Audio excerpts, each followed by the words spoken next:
वेटरची मुलगी असलेल्या डॉक्टर ज्योती वाघमारेंना राज्यसभेवर पाठवून उपमुख्यमंत्री एकनाथ शिंदे यांनी एका दगडात 4 पक्षी मारलेत।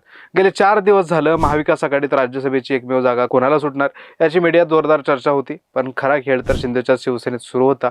हे अर्ज भरायला 2-1 तास उरलेले असतानाही सुरू असलेल्या कुरघोड्यावरून स्पष्ट झालं। पण शिंदेनेही धक्कातंत्रासाठी फेमस असलेल्या भाजपच्या पावलावर पाऊल टाकलं आणि कुणाच्या ध्यानीमनी नसताना चर्चेतही नसलेल्या डॉक्टर ज्योती वाघमारे यांच्या गळ्यात राज्यसभेची उमेदवारी टाकली।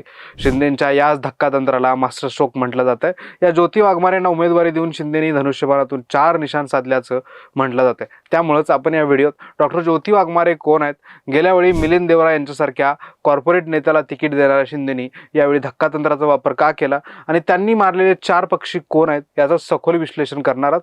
म्हणूनच व्हिडिओ शेवटपर्यंत बघून कमेंट करा। नमस्कार, मी ज्ञानेश्वर रेड्डी, तुम्ही पाहताय टीओडी मराठी। शिवसेनेचे मुख्य नेते आणि उपमुख्यमंत्री एकनाथ शिंदे यांच्या या मास्टर स्ट्रोकामागचं गणित समजून घेण्याआधी डॉक्टर ज्योती वाघमारे कोण आहेत हे जाणून घेणं महत्त्वाचं आहे। त्यामुळे सुरुवातीला आपण डॉक्टर ज्योती वाघमारे कोण आहेत ते एकदा बघूयात। डॉक्टर ज्योती वाघमारे या सोलापूरच्या एका अत्यंत गरीब आणि कष्टकरी कुटुंबातून आलेल्या नेत्या आहेत। त्यांचे वडील नागनाथ वाघमारे हे दलित पॅन्थरचे सक्रिय कार्यकर्ते होते। कुटुंबाचं पोट भरण्यासाठी त्यांच्या वडिलांनी हॉटेलमध्ये वेटर आणि प्रसंगी बांधकाम मजूर म्हणूनही काम केलं होतं। भाकरीचा संघर्ष करत समाजकारण करणाऱ्या नागनाथरावांच्या कामाची दखल घेत सोलापूरकरांनी त्यांना कम्युनिस्ट पार्टीच्या तिकिटावर नगरसेवक म्हणूनही निवडून दिलं होतं। अशा एका अत्यंत गरीब आणि कष्टकरी कुटुंबात ज्योती वाघमारे लहानाच्या मोठ्या झाल्या। परिस्थिती गरिबीची असली तरी शिक्षणात त्या तरबेज होत्या। त्यांनी इंग्रजी साहित्यात PhD मिळवली। त्यांना मराठी, हिंदी, इंग्रजी, तेलुगू व कन्नड अशा 5 भाषा अस्खलित बोलता येतात। वडिलांसारखंच त्याही मानवी हक्क आणि आंबेडकरी चळवळीत सक्रिय होत्या। त्यांचीच दखल घेऊन सोलापुरातील मातब्बर नेते म्हणून ओळखले जाणारे माजी मुख्यमंत्री सुशीलकुमार शिंदेंनी ज्योती वाघमारेंना 2014 मध्ये काँग्रेसचा सोलापूर शहर महिला अध्यक्ष केलं होतं। पण नंतर राजकारण बदललं तसं त्या राजकारणातून दूर गेला। आंबेडकरी चळवळीत वाढलेल्या लातूरच्या सुषमा अंधारे यांनी शिवसेनेतील फाटाफुटीनंतर उद्धव ठाकरेंसोबत जाण्याचा निर्णय घेतला। शिंदे गटाविरोधातील त्यांच्या भूमिकेला सोशल मीडियात प्रचंड प्रतिसाद मिळू लागला। याच पार्श्वभूमीवर शिंदे गटाने आंबेडकर चळवळीत वाढलेल्या डॉक्टर ज्योती वाघमारेंना हेरलं आणि एप्रिल 2023 मध्ये त्यांचा शिंदे सेनेत प्रवेश झाला। शिंदे सेनेतलं वय अजून 4-1 वर्षाचंही झालेलं नसतानाच त्यांनी आपल्या अत्यंत आक्रमक आणि अभ्यासू वक्तृत्वाच्या जोरावर शिवसेनेच्या मुख्य प्रवक्त्या म्हणून ओळख निर्माण केली। याच ओळखीमुळे शिंदेंनी भल्या भल्या दिग्गजांना गार करत ज्योती वाघमारेंना खासदारकी दिल्याचं मुंबईतील पत्रकारांचं म्हणणं आहे। पण शिंदेंनी भल्या भल्या दिग्गजांना गार का केलं असा प्रश्न तुम्हाला पडला असेल तर त्याचंच नेमकं कारण काय ते एकदा बघूयात। राज्यसभेच्या 7 जागांसाठी निवडणूक होतीये। विधानसभेतील संख्याबळानुसार त्यापैकी 1 जागा ही शिंदे सेनेच्या वाटेला येणार होती, पण एका जागेसाठी मोठी रस्सीखेच सुरू होती। राहुल शेवाळे, गजानन कीर्तीकर, आनंदराव अडसूळ, संजय मंडलिक या दिग्गज माजी खासदारांसह नव्यानंच भाजपमधून शिंदे सेनेत आलेल्या शायना NC अशा अनेक दिग्गजांनी उमेदवारीसाठी फिल्डिंग लावली होती। त्यामुळे शिंदेंसमोर मोठा पेच निर्माण झाला।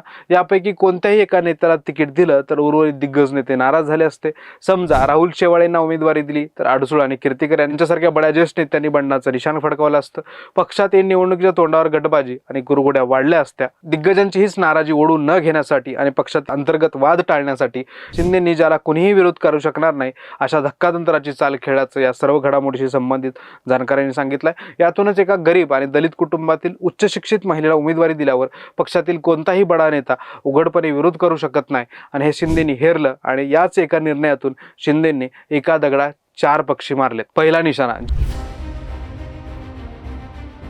आत्ताच सांगितल्याप्रमाणे शिंदेंचा हा पहिला आणि सर्वात महत्त्वाचा निशाणा होता बड्या नेत्यांच्या महत्त्वाकांक्षेला लगाम घालण्यासाठी। शिंदेंनी ज्योती वाघमारेंचा चेहरा पुढे केला। एका सामान्य कार्यकर्त्याला थेट दिल्लीत पाठवल्यामुळे पक्षातील प्रस्थापित नेत्यांच्या मक्तेदारीला मोठा धक्का बसला।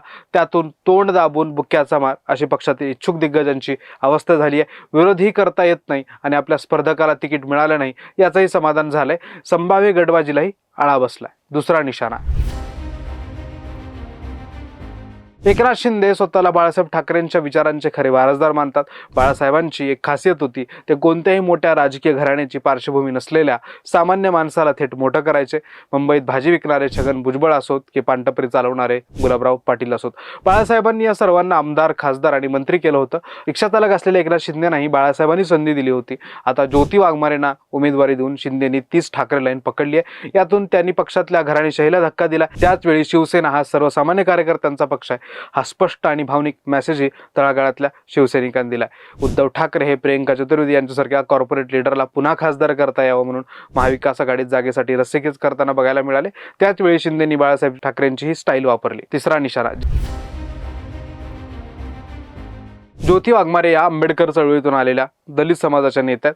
त्यांना थेट राज्यसभेवर पाठवून शिंदेंनी एकाच वेळी दलित, मागासवर्गीय समाज आणि महिला वर्गाला साथ घातली आहे. वाघमारेंनीही स्वतः प्रतिक्रिया देताना म्हटलं की ही उमेदवारी कंबर कसून कष्ट करणाऱ्या प्रत्येक लाडक्या बहिणीची आहे आणि एकनाथ शिंदेंनी लाडक्या बहिणीच्या पाठीशी उभा असल्याचा विश्वास दिलाय. भीमराज की बेटीचा हा सन्मान असल्याचं त्यांनी सांगितलंय. एका उच्च शिक्षित पण गरीब पार्श्वभूमी असलेल्या दलित मुलीला थेट दिल्लीत संसदेत पाठवलं. यातून शिंदेंनी महिला सक्षमीकरणाच्या आणि लाडक्या बहिणींच्या पाठीशी भाऊ उभा आहे हा मोठा राजकीय मेसेज दिलाय. तसंच सोलापूर सारख्या जिल्ह्यात शिंदे सेनेला नवसंजीवनी देण्याचंही काम होऊ शकतं. चौथा निशाणा. ज्योती वाघमारेंचा सोलापुरातील स्वतःचा असा मोठा जनसंपर्क नसला तरी त्या शिंदे सेनेच्या अतिशय आक्रमक चेहरा आहेत. शिवसेना ठाकरे गटाकडून संजय राऊत आणि सुषमा अंधारे सातत्यानं शिंदे गटावर शाब्दिक हल्ले करतात. अंधारेंसारख्या वक्त्याला त्यांच्याच भाषेत आणि तितक्याच आक्रमकपणे उत्तर देण्यासाठी शिंदेने एका अभ्यासू आणि फरड्या वक्त्याला ताकद देण्याची गरज होती. डॉक्टर ज्योती वाघमारे यांनी गेल्या 3-1 वर्षात आपल्या घणाघाती भाषणांमधून ठाकरे आणि राऊतांना सडेतोड उत्तर देण्याचं काम केलं. ठाकरेंविरोधात दिग्गज नेते मंडळी शांत असताना वाघमारेंनी शिंदेसाठी खिंड लढवली आणि त्यांना संसदेत पाठवून शिंदेने पक्षासाठी एका राष्ट्रीय पातळीवरची भक्कम तोफ तयार केली आहे. थोडक्यात काय तर एकनाथ शिंदेंचा हा निर्णय केवळ एका महिलेला संधी देण्यापुरता मर्यादित नाही. यामागे दिग्गजांची नाराजी टाळणं, बाळासाहेबांचा वारसा जपणं, दलित आणि महिला वोट बँकेला स्वतःकडे खेचणं आणि विरोधकांना सडेतोड उत्तर देणारा चेहरा तयार करणं असा चोफेर विचार आहे. याबद्दल तुम्हाला काय वाटतं? एकनाथ शिंदेंचा हा खरंच मास्टरस्ट्रोक आहे का? दिग्गजांना डावलून नव्या चेहऱ्याला दिलेली ही संधी शिंदे सेनेसाठी खरंच फायदेशीर ठरेल का? तुमच्या प्रतिक्रिया खाली कमेंट करून नक्की सांगा. व्हिडिओ आवडला असेल तर लाईक करा, शेअर करा आणि टीओडी मराठी चॅनलला यूट्यूबवर सबस्क्राईब करायला विसरू नका.